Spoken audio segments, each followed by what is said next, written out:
अस्सलाम वालेकुम स्टूडेंट्स, आज हमने एगोनिस्ट के बारे में पढ़ना है। तो एगोनिस्ट क्या है? A drug that activates it's receptor upon binding. ठीक है, वो ड्रग या वो मॉलिक्यूल और लिगेंड जो रिसेप्टर के साथ बाइंड करे और उसको एक्टिवेट करे और अपना स्पेसिफिक फंक्शन परफॉर्म करे, उसको हम कहते हैं agonist.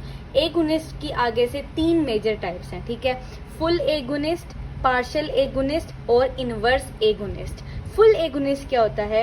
It is a drug capable of fully activating the effector system when it binds to the receptors. ठीक है, it has high affinity for the activated receptor conformation RA. High concentration result in all the receptors achieving the activated state RA और DA. Full agonist वो drug है जो receptor के साथ bind करता है, उसको फुली एक्टिवेट करता है और हमें मैक्सिमल रिस्पॉन्स जो है, मैक्सिमल इफेक्ट जो है वो देता है। ठीक है, इसके पास ना हाई एफिनिटी होती है for the activated receptor conformation. हमने कहा था 2 स्टेट हैं रिसेप्टर की, एक होती है इनएक्टिव जिसको हम RI से शो करते हैं और एक होती है RA यानी एक्टिव स्टेट ऑफ रिसेप्टर। ठीक है, तो जो फुल एगोनिस्ट है ना, ये हाई एफिनिटी होती है इसकी किसके लिए?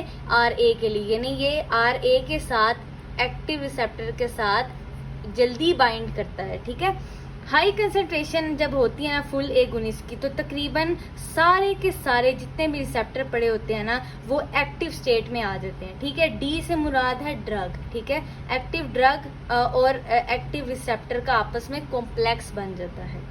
एग्जाम्पल अगर हम देखें तो एपिनेफ्रीन जो है ना, वो फुल एगोनिस्ट के तौर पे काम करता है। ये एपिनेफ्रीन है और ये है जी बीटा 1 रिसेप्टर हमारे पास। ठीक है, एपिनेफ्रीन बीटा 1 रिसेप्टर के साथ बाइंड करेगा, ये फुल एगोनिस्ट है और ये क्या करता है? ये स्टिमुलेट करता है हार्ट को, इंक्रीज कार्डिक आउटपुट करता है और ई मैक्स यानी मैक्सिमल इफेक्ट जनरेट करता है। पार्शियल एगोनिस्ट क्या है? A drug that binds to its receptor but produces a smaller effect Emax at full doses than a full agonist. जो पार्शियल एगोनिस्ट है ना, जब ये रिसेप्टर के साथ बाइंड करता है तो ये इफेक्ट तो देता है, उसे एक्टिवेट जरूर करता है, लेकिन ये स्मॉलर इफेक्ट देता है अपनी फुल डोजेज पे।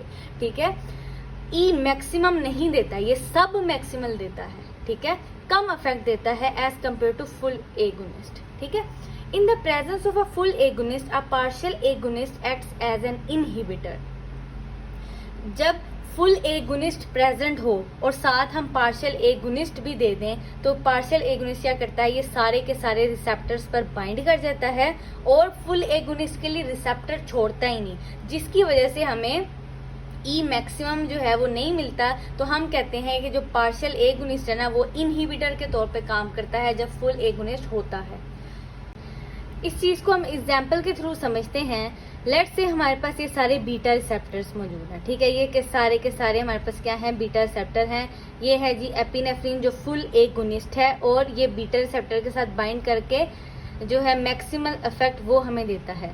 पिंडोलोल पार्शियल एगोनिस्ट है और ये भी बीटा रिसेप्टर के साथ बाइंड करता है, उन्हें एक्टिवेट करता है, लेकिन सब मैक्सिमल इफेक्ट देता है। ठीक है, जब पिंडोलोल होगा एपिनेफ्रीन की मौजूदगी में, तो पिंडोलोल क्या करेगा? सारे के सारे मतलब तकरीबन ज्यादा सारे बीटा रिसेप्टर के साथ बाइंड कर देगा। तो एपिनेफ्रीन के लिए जो है बीटा रिसेप्टर्स वो खाली बचेंगे ही नहीं जिनसे एपिनेफ्रीन बाइंड करे और मैक्सिमल इफेक्ट दे। इस वजह से जो पिंडोलोल है वो एक्ट कर रहा है एज एन इनहिबिटर। ठीक है, क्यों? क्योंकि वो बीटा रिसेप्टर के साथ बाइंड कर जाएगा, एपिनेफ्रीन के लिए बीटा रिसेप्टर छोड़ेगा नहीं और मैक्सिमल इफेक्ट जो है वो भी हमें नहीं देगा। तो पिंडोलोल क्या करेगा? Block beta Adreno receptor, reduce sympathetic activity. ये सिंपैथेटिक एक्टिविटी को कम कर देगा बीटा रिसेप्टर के साथ बाइंड करके। इनवर्स एगोनिस्ट क्या होता है? A drug that binds to the non active state of receptor molecules and decreases the constitutive activity. ठीक है, कंस्टिट्यूटिव एक्टिविटी ये है कि जब रिसेप्टर और अफेक्टर सिस्टम आपस में मिलके जो एक्टिविटी अंजाम देते हैं उसको हम कंस्टिट्यूटिव एक्टिविटी कहते हैं।